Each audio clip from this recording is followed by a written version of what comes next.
How's it going, guys? Welcome back to another episode of the True Blue podcast. I'm here with Joe. Hello there. Subscribe to JMM8. I'd appreciate that. Yeah, otherwise known as JMM8. And I'm here with Jack. Hello.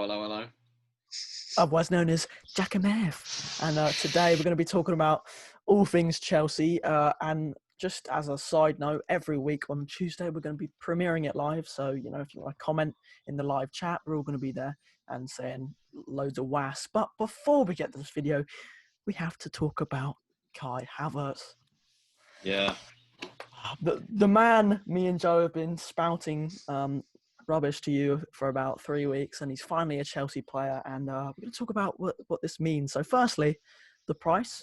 He is, around 80 million at all add-ons included, and as a 5-year deal to take him up to his 26. So yeah, that's great. It's beautiful. Because if you look at his stats from he's got better stats age 21 than Lionel Messi and Cristiano Ronaldo had. So imagine what it'll be like in 5 years' time when he's nearing the peak of his career. And if we can start getting him on another contract after that, then things will be looking beautiful. Different gravy of a player. So Joe's saying that Kai Havertz is a better player than Messi and Ronaldo. That's great. No, not quite. He will be. That's my prediction. True Blue exclusive.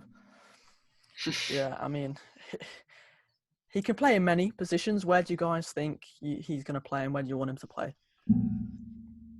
Well, I personally think for the opening game of the season, he's going to play on the right wing because Ziyech's injured. But for the season, I want to see him in that number 10 role. That's where he's going to thrive and prosper. Yeah, I think as a number 10, he's going to be good. But at the same time, remember against Everton, when we had Gilmour as a CDM, which would obviously be Kante, and then we had Mount and Barkley as 2/8. But if we had Mount and Havertz working together as 2/8, that would be mad, with Werner finishing off the moves. But I think we mainly play as a 10. Yeah, that'd be quite he can good. play in many positions, but I think 10 is his best. And then, if people get injured, he can play wherever, really. So, that's great stuff. And speaking of how we're going to perform with Kai Havertz, we're going to be talking about our predictions. So we're going to go through everyone. First, where we're going to end in the season. We'll start with Jack. Where do you think we're going to end? I think we're going to come third, if I'm being honest. I want to say second, but I feel like Liverpool and City have just had more time for their squad to gel. Because I feel like we're now at a stage where our players and our squad is on the same level as them, but we just haven't had that time to let them gel. But I think third, but we'll close the gap a lot more than last season. Yeah. Well, this is a little bit more optimistic, but I think we might actually end up winning the league next year. So we'll finish first, and I'll tell you for why. Because Liverpool, as good as they are, they have not made the right defensive, or in general, they haven't made any signings really, except for that Greek left back Tiscimukas. But they have not They have not strengthened at all in depth. So if they get an injury or the more games there are, they'll get tired, and I think they'll drop off points. And in terms of City, they haven't actually signed. I know they've signed Nathan Ake, but he's not exactly a world-class proven centre-back like Thiago Silva. So they haven't actually made the defensive signings that they need to. Jack's in trouble here.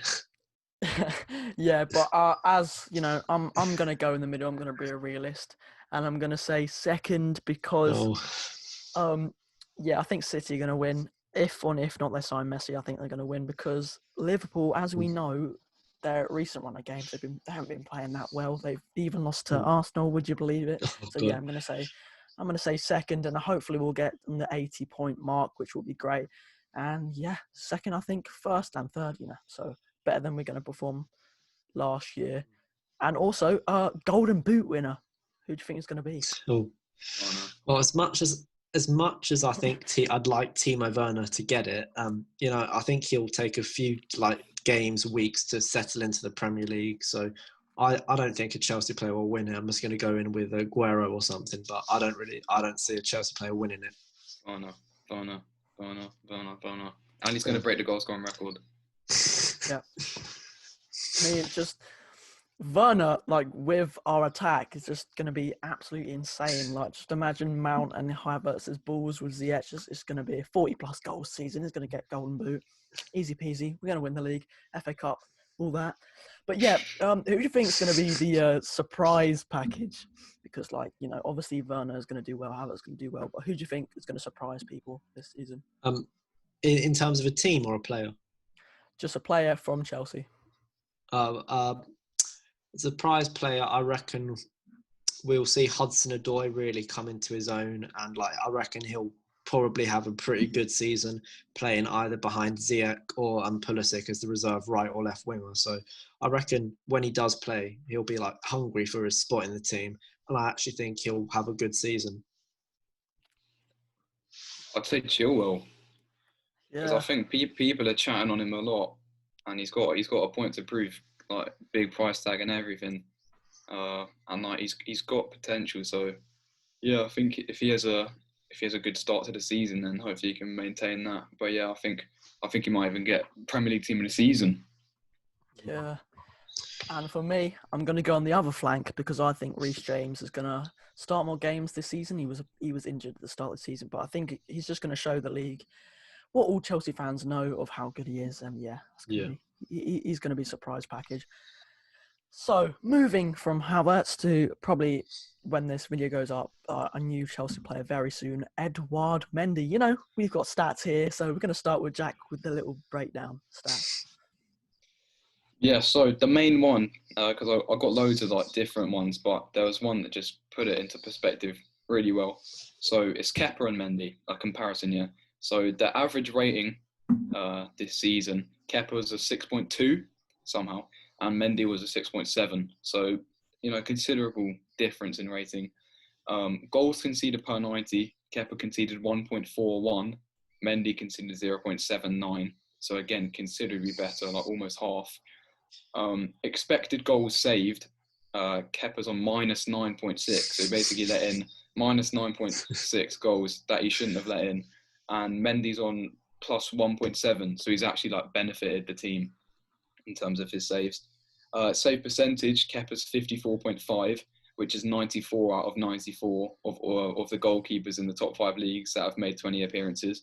And Mendy's is 78.4, which is 9th out of 94. So he's in the top 10 of all basically the best keepers in Europe's top 5 league this season. And the final one is crosses stopped.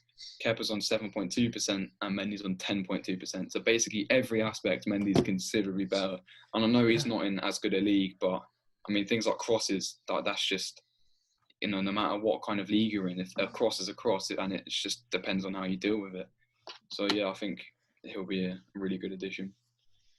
And to further on Jack's point on how good it is to be able to catch crosses, I'm not sure what the exact number is, but for a fact, Kepa did not catch a single corner in the league last year. So I think it was 131 corners, and he didn't catch a single one. 131 corners against Chelsea, and Kepa did not catch a single one. So that just really speaks for itself. Yeah, I mean, further from the stats, like, not only is Mendy, like, again, 3 more years experience, but £25 million, man. Jesus. Kepa was 70 million, and I think Mendy is double the keeper of Kepa and only less than half the price. I think 25 million is a statement from Marino and the boys to say, yeah, we're wrong with Kepa, but, you know, 25 million, I think, is going to end up with is a cracking deal for someone who's about 6'56". That's going to be a great addition to the side, and yeah, definitely going to help us. Moving on to, we're talking about ins, but now we've got to talk about outs. We're just sending everyone. We're sending the loan army away. So we're going to start with the batsman, Batshuayi, off to Crystal Palace, I think, and whether we think this is going to be a big move for him. Starting with Joe. Well, as I've always said about Batshuayi, he's a floating turd in a toilet, and I don't really see him with much of a future at Chelsea. And he might score a few goals at Palace. Who knows? He did all right there a few years back when he was on loan. But it's regardless of whether he plays well or not. We just need to be able to sell him to balance the books and take him off the wages, because I don't know how much he's paid, but it's too much for a player of his caliber. I think he makes more than Kante, but we need to get him off the books as soon as possible. Yeah, I agree, and I think we've got to hope that he does well for Palace, so that not only hopefully Palace will buy them, but his market value in general will go up for next season, because we know that he's not a Chelsea level player no matter how well he plays next season. So yeah, the better season he has, the more money we'll make from him. So I guess that's all we can hope from this loan. Yeah, and talking about more deadwood, Kennedy, in I think his about 7th year for Chelsea, has gone on another loan to Granada. So, there's not a lot we know about Kennedy really, apart from he can play left wing, left back, whatever. He's not a great player, and again, another player to get off our books.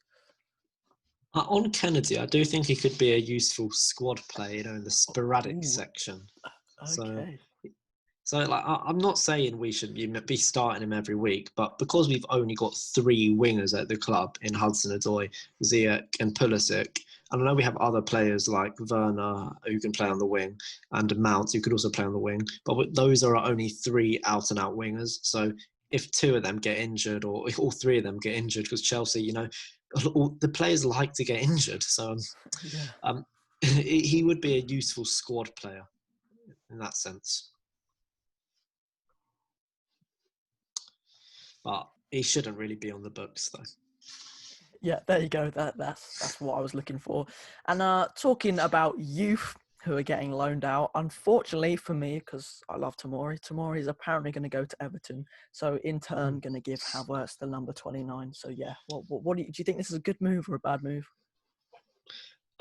Personally, I'm a little bit surprised by it, because like the start of the season just gone, Tomori looked like he was the starting centre-back. He and Zuma had formed a really good partnership, and he was, in good form, and like he was getting an England call-up, and he was the next big thing, the next John Terry, etc. Then he got injured. When he came back from injury, he was abysmal. So I'm actually quite surprised that he's going on loan, because I thought we would give him another shot in the first team. But if it's good for his experience to gain more Premier League matches, then it's good for him, and maybe he can come back into the first team next year. Yeah, I'm completely the same with Joe. I feel like Tomori, like that game against Ajax when we won 1-0, like that's one of the best defensive performances I think all season. So yeah, I don't really know what happened. I mean, he got a bit of an injury over Christmas, and then after that he just couldn't get back into the side for whatever reason. But yeah, I feel like every time I've seen him, he's looked good. He's the fastest. He's the strongest. I feel like he's the best in one-on-one defending. Stronger than Zuma. Never know. But yeah, I mean, I think a loan move to Everton, or I think the other one I saw was Newcastle. Yeah, I think that would be good for him, because if we're going to loan him out, I don't want him to go into like a shit league. So yeah, Premier League experience is what he needs. I think the one bad thing is he's gonna maybe miss the leadership and of Thiago Silva, but then you could say he's going to be under Carlo Ancelotti, so hopefully he advances. Another young signing of Conor Gallagher, who is unfortunately going to leave to either Dirty Leeds or West Brom. So yeah, last week apparently he was going to go to Crystal Palace, but this year he's going to be at West Brom or Leeds. What do you think? This is better than Tomori or worse? Oh, well, I was waiting for Jack to speak there, but I personally, as much as I love Conor Gallagher, I do think I don't really think he's going to get into the Chelsea first team, considering the number of players we've got in his position, either at centre mid or cam. So it will be good for him to get Premier League experience, and hopefully he can further his career. But it might not be with Chelsea, it might be with somebody else. But I'd rather see him at West Brom than those scumbags, the Leeds. Yeah, I agree. Yeah, just he needs to be at a Premier League team, like same as Tomori. Like these players are getting to the stage now where they've had enough time in the Championship and other leagues. They need to start getting minutes in the Premier League. So yeah, I think any club really is good for him as long as he gets game time. Yeah, and next on to Fabrizio Romano said that we're pretty much done with Mendy, but he also said after Mendy, Declan Rice time. So we've heard a lot of conflicting stories today. Apparently, Frank Lampard's dropped out of the Declan Rice race, but we'll just ignore that for the minute. Do we think, firstly, Declan Rice would actually just walk into our team? Where would he play? And is he worth the price tag West Ham are asking for? Joe. As I've said before on one of my videos, if Fabrizio Romano tells me in the future that my wife's cheating on me with no evidence whatsoever, I'd believe him, because that's how much of a reliable source he is. And if he says it's Declan Rice go time, I believe it might be. But regardless of whether I want to see him in the squad, I think he's got great potential. Better than Kante, no. I think if he were to sign, I think we'd see a centre-back partnership of Declan Rice and Thiago Silva, which would be extremely solid. Yeah, although it's just you're getting a CDM from West Ham. You're going to play him at centre-back and it's 80 million. Is that really the best move to make? I don't know. When there's players like, obviously Koulibaly is a bit old. There's players out there like Jimenez, Skriniar, who you can get for the same price, and European proven centre backs, not a CDM from West Ham. I mean, obviously he's young, so he has got a lot of potential. But yeah, I've never been so fond of this move, really. Yeah, I mean, the only way I'd probably agree with it is if Marina did her masterclass and brought it down to 40 million, but even then it'd be a bit expensive. But yeah, and moving on to the other side of our CDM story, Kante apparently is confirmed he's going to stay. So, this is great news. What do you guys think about Kante staying? Should he stay or should he go? Stay. He should definitely stay. I mean, I just love that little guy. He's so cute. He's always so happy. I think he might wear the armband next year. I don't know. It depends if Azpilicueta is going to be starting or not. But I love the guy. He's the best CDM in the world, and I thank God he's staying. Yeah, 100%. As I was saying last time, we're building a winning team. You've got to keep your best player in it. And yeah, all this shit about Inter Milan, Man United, it's over. There's no way. Every time Lampard's been asked about selling Kante, he said he's not going anywhere. Every time Kante's been asked about leaving, he said he's not going anywhere. So I've never really bought into it in the first place. But yeah, definitely glad he's staying.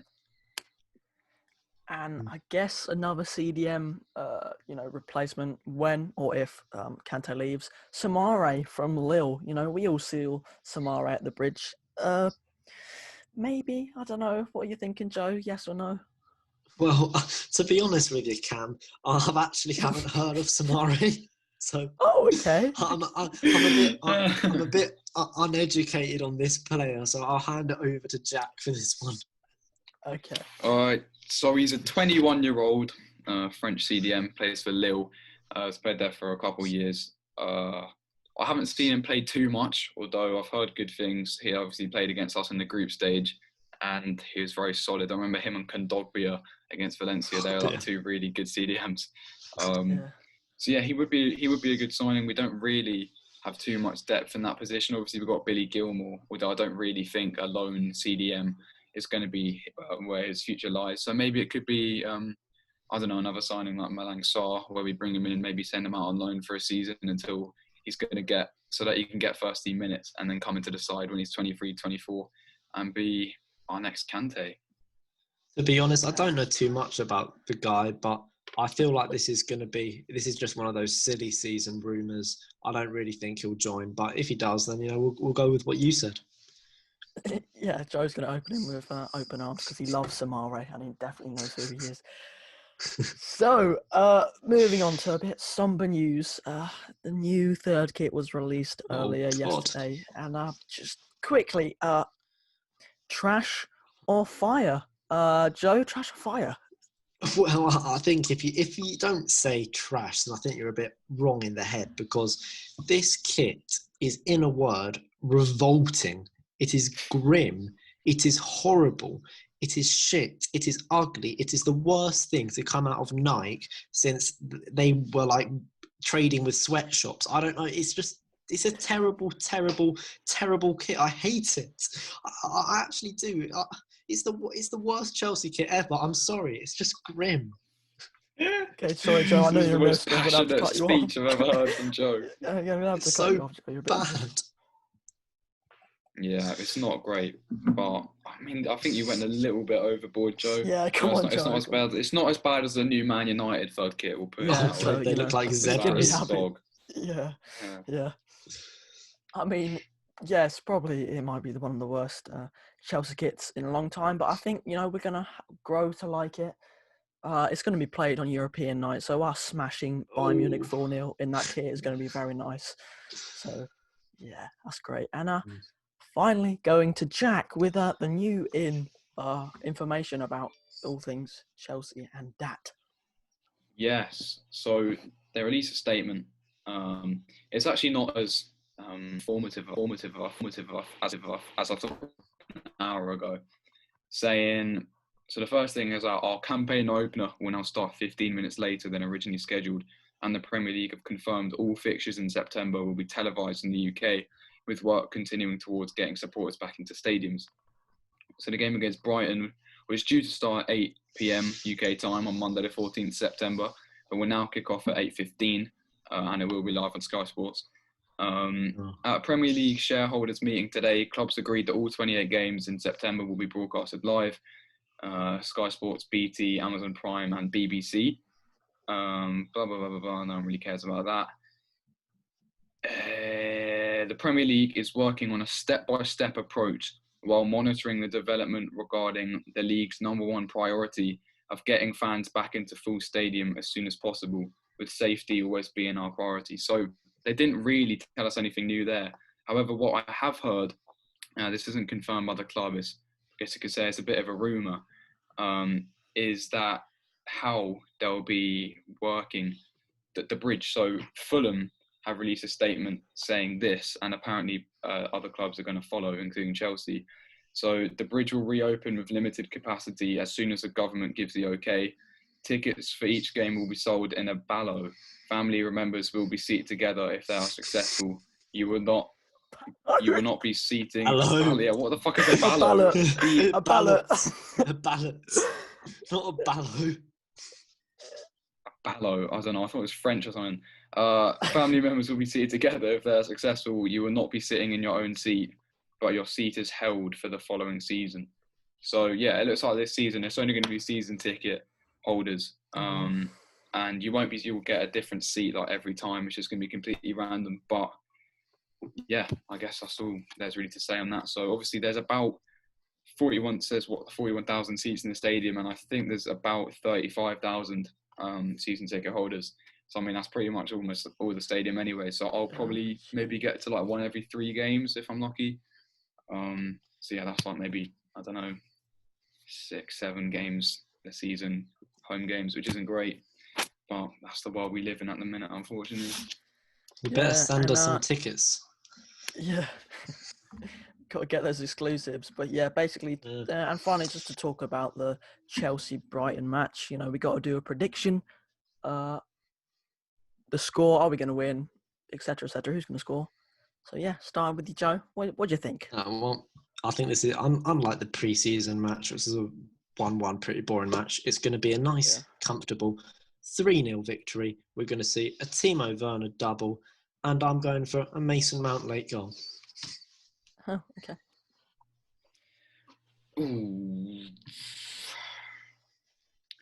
I'm going to say 4-1. 4-1 Chelsea. Yeah, Werner double. Havertz will get one. And I'm feeling Reece James getting a goal. He's taken a couple with nice shots recently, and I reckon one's gonna go in. Goal of the month contender. Yeah. And yeah, for me, I'm going to, again, just say 3-1 because, we're not going to eradicate our defensive woes, but we're going to do better. And, of course, Werner with the double and Havertz with, a nice little whipping shot into the top corner, I'm just sensing. So, yeah, that will kick Chelsea off to a great start of the season. And, obviously, this time next week we'll be digesting the game. So, yeah, that's great. That has been the True Blue podcast. Anything else to add? Anything to plug, guys? If you're not subscribed to either... Shush, go to Jack. Oh. I was going to say... violated me there. I was going to say that when the season probably gets started. Obviously, this game's on a Monday, which is a bit sticky because you got school. But the game's on weekends. Leave in the comments if you want to see some live reactions. Live stream. You know, we can go onto one of our gaffs, watch the games, and stream reactions. No, sorry, Joe. Yeah, you can carry on. Well, I was plugging you. I was telling them to subscribe to you, but also subscribe to me and also subscribe to Jack MF. The links will be in the description, and we'll see you next time. Oh, that's beautiful. Yeah, thank you guys for watching, and I'll see you later. Subscribe to Joe because he's a little schmuck.